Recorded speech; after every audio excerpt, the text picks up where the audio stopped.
Well, I'm not in a position to say what speaks well of him or not. But what is well known was that he was the one who designed the bill to put a caveat on one of the most important provisions of the bill, which is that electronic transmission of results must be done as the elections are concluded. But what he's obviously afraid of is transparency. And the only way they can sustain their hold on power in this country is not to allow for free, credible, and very transparent elections. And that has been their way of doing things. He, particularly the president, loves opaqueness. He has gotten away with it for so long.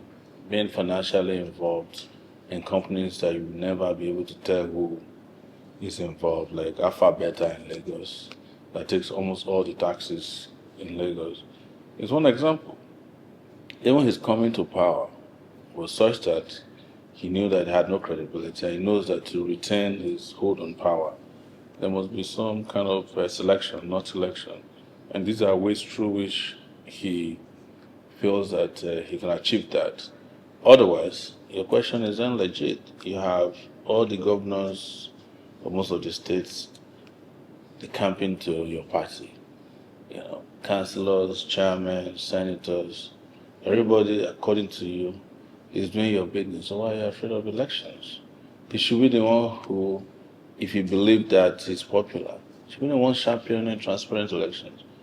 But, the leopard, of course, can't change the spoils. Section 60, subsection 3, if I'm not mistaken, gives INEC the right to fall back on manual collation of results if there's communication failure, so they say. Now, do you see this as legalized, a way to legalize rigging, or it's legitimate? It has always been that the law, as of the last time it was made, has already made a provision for INEC to do manual collation whenever there's network failure. But what has also been established is that the machine known as BVAS can actually keep a record of an election result that was taken at the polling unit. Even when it can't transmit, it has the capability to screenshot the result, which is basically what we're discussing here. That's the right word, a screenshot of the result from EC8A. Put it in a memory of BVAS. And a BVAS transmits whenever it can find network. What I mean is telecoms network. Because the BVAS machine is a bimodal machine. It has offline and online modes. So when it comes online, no matter how long it takes, it could transmit still to the RF portal of INEC where it can be viewed. So, but they don't want any of that. And what is the crux of this is to have advantage in courts. Because courts have always used ambiguity to translate law. The moment you start putting may or shall or could, then the courts have a leeway. Lawyers will make an argument that there was never a time this was made mandatory. What the public is asking for is mandatory transmission.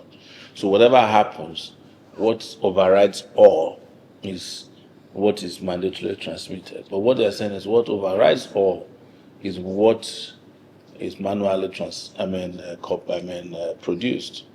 And that was what Tinubu was jubilating about yesterday, that computer cannot tell us how to do this.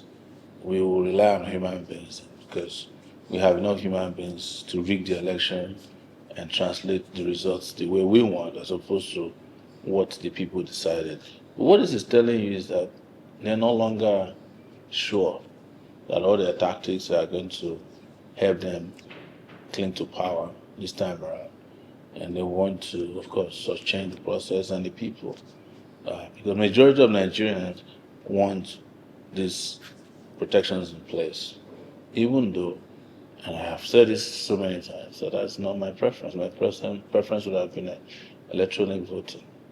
It's more, foolproof than transmission of results that already been tampered with, if you say so.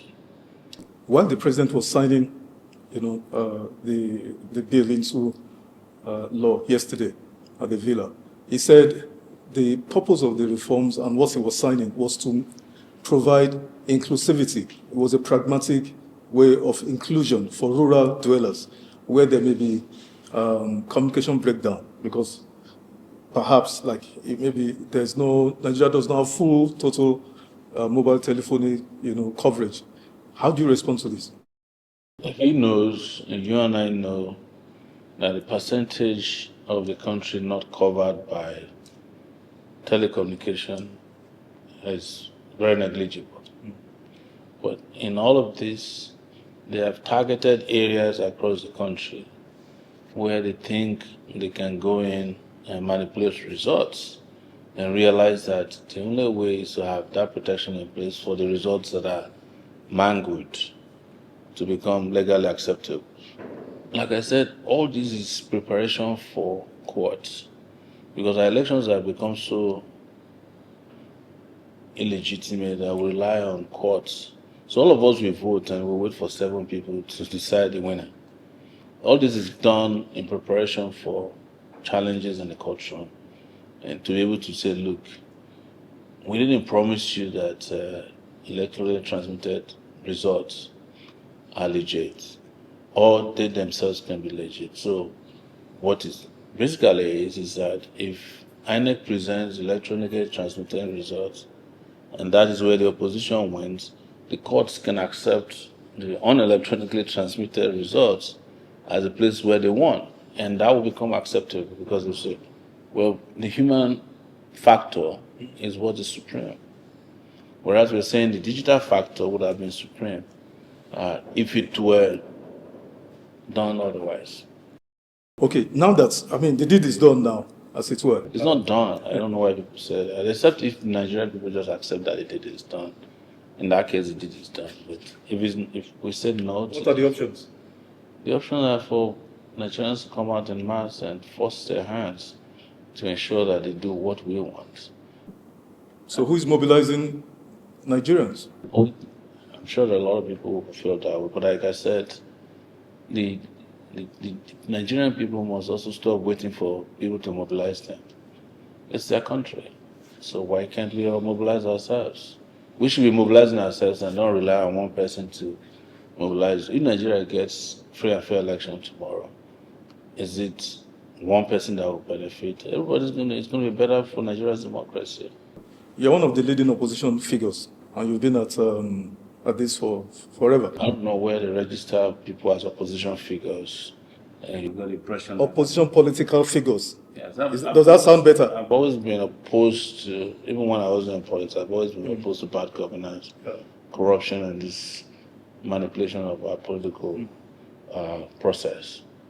Some have said one of the options is to go to court. Would you be seeking legal redress? No, even when they had the election the last election, everybody was asking, eyes on the judiciary. I was the first person to tell you that it's a waste of time. I would rather we defeat them outside than defeat them in court. The courts are not the place where, even the American system where we borrowed our democracy from, the courts have very negligent role in determining the outcome of elections. They have it as an unwritten rule that they don't interfere. Here, it is your courts that determine who the primary winner is. You move from there to who gets on the ballot paper.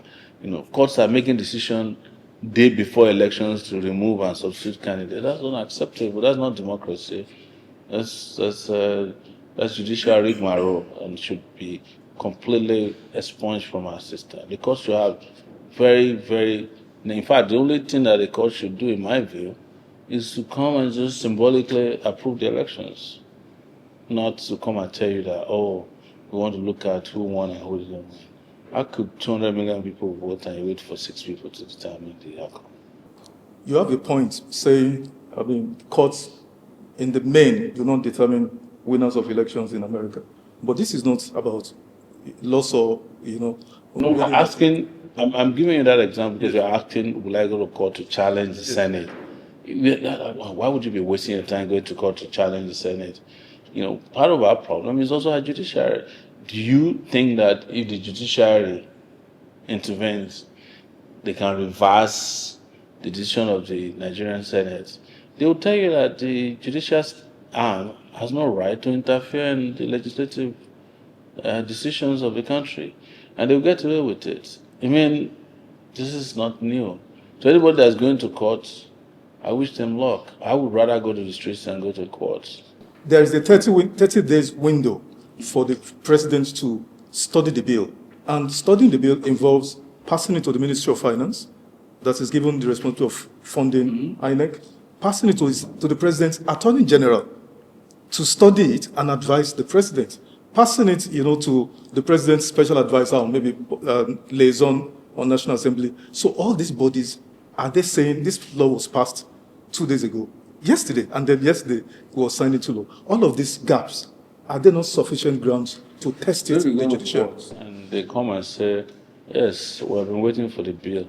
In fact, the moment the bill was first promulgated, we had obtained a copy and gotten everybody ready. We're ready. And that's why the president passed it. What do you say to the judge? You're going to tell the judge that the Attorney General couldn't read the bill overnight?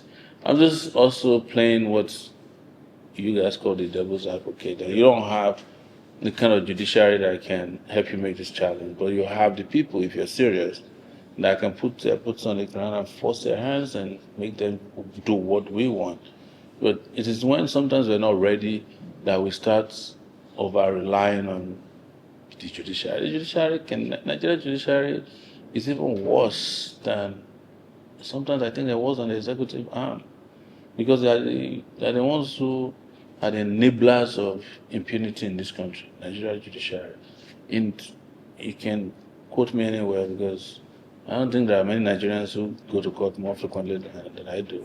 With this new law now, is the 2027 general elections, is the foregone conclusion? So you guys are not... Look, laws have never made elections foregone conclusions.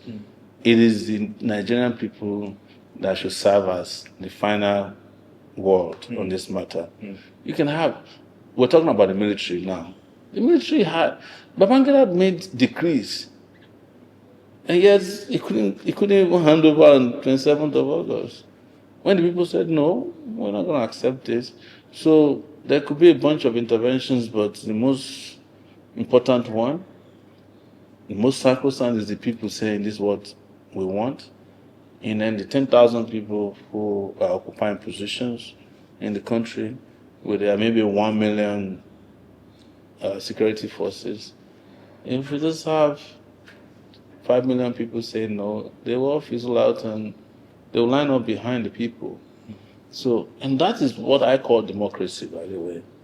Democracy is not just announcement of election dates and electoral acts.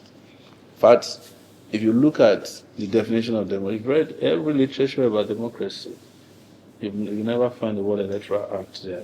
You find the word elections. Yes. So for the electoral act in Nigeria, helps you to avoid elections and codify what we call selections. Yes.